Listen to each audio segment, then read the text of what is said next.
Jam 12 peuting kuring aya di pasar Andir di Jongko sayuran. Jongko tempat bapak kuring dagang saladah jeung surawung.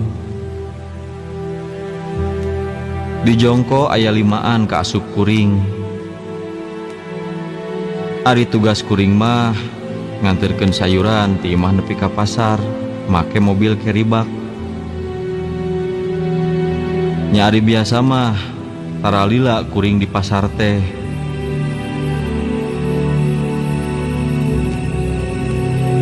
Harita mah kuring hayang balik nyalse. Jeung pangrasa lamun geus leuwih ti jam 12 mah jalan teh lalowong.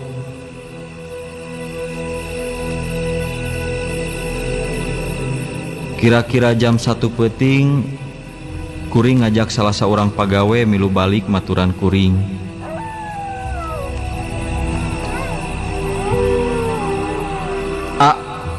Batuan kuring baliknya. Aduh, siap bos. Da kuring mah geus kabeneran beres ya gawe teh. Nya hayu atuh, geus meujeuh jam sakieu mah.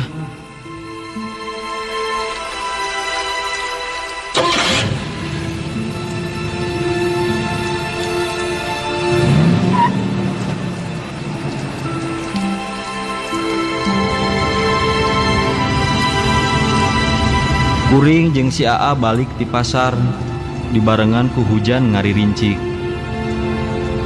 Kuring nyupiran mobil leuwih ati-ati sanajan peuting bari jeung jalan lalowong oge. Sajeroning perjalanan kuring asa tegarna hate beda ti sasarina.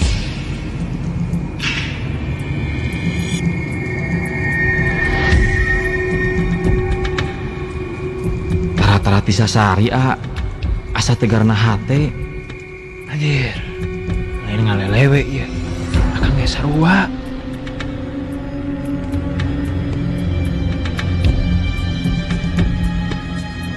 Saratus meter deui ka halte nu aya di Karangsetra, kuring ngerem mobil ngadadak. Awas tang!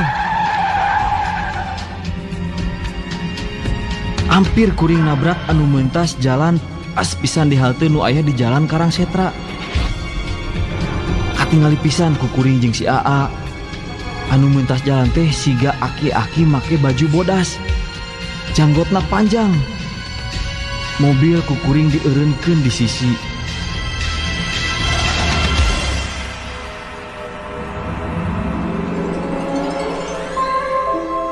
Maksud kuring jeung si AA rek kasih aki anu rek katabrak ku mobil teh.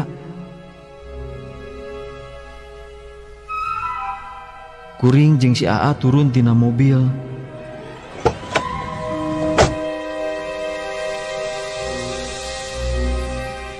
Sanggeus aya di luar, kuring jeung si AA papelong-pelong. Ngerasa aneh, sabab aki-aki nu rek katabrak teh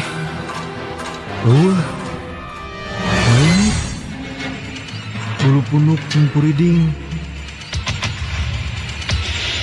Sanggeus jelas eueuh.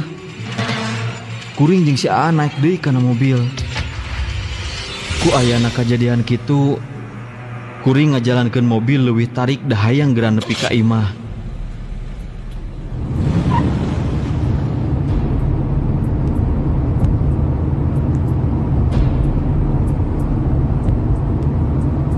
Di jalan Setiabudi muru jalan geger Kalong Hilir ngaliwat ka Ciwaruga.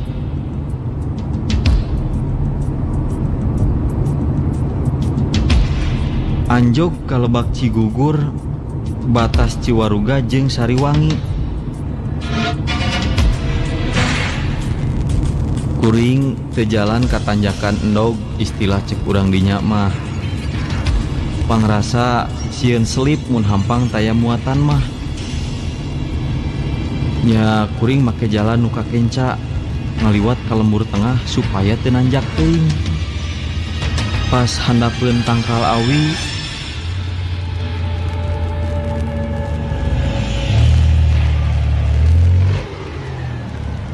mobil ngadadak pareum.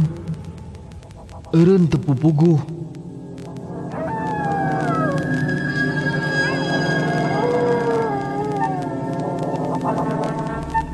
Di starter tedaikeun hirup.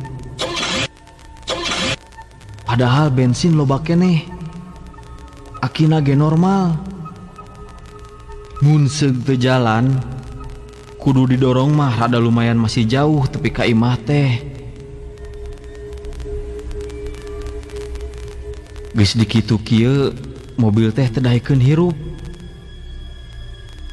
Kuring jadi inget kana caritaan Uwadayat. Lamun mobil tepuguh-puguh eureun di tempat nu hara-haraeun, cenah kudu nyindeut rokok. Antara percaya jeung henteu, kuring nyundut rokok. Kebeneran si AA boga keneh rokok. Sanggeus disundut eta rokok, terus ku kuring diteundeun eta rokok teh di sisi jalan sisieun mobil.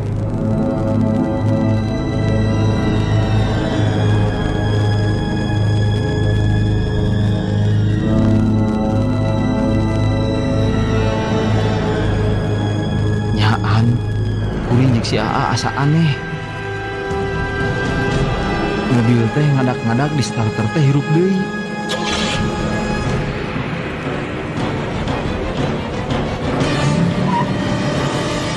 Kuring neruskeun deui perjalanan. Mobil maju deui.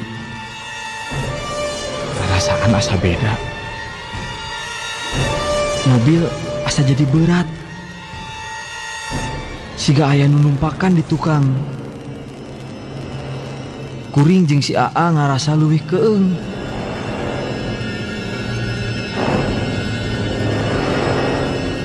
Barang kuring ningali kana kaca spion nu aya di jero mobil.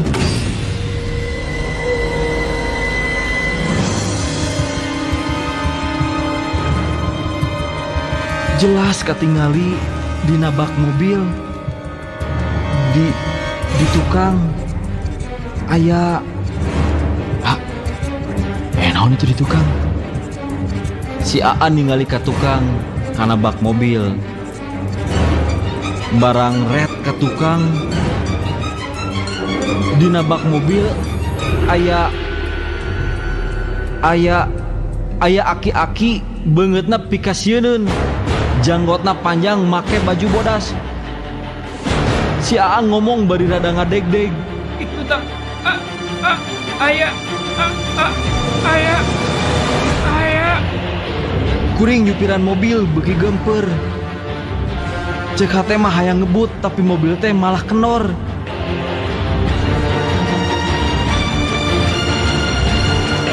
Bari nyupiran kuring gegerendengan. Mangga pada ngiring mah. Ku kuring diantirkeun. Tapi ulah rek ngaganggu. Ngaliwat ka lembur tengah terus mobil nonggoh muru ka jengjing rigil. Kuring nyupiran mobil asa teu puguh. Pas tepi ka palebah tangkal nangka nu aya di jalan Bukit Sariwangi.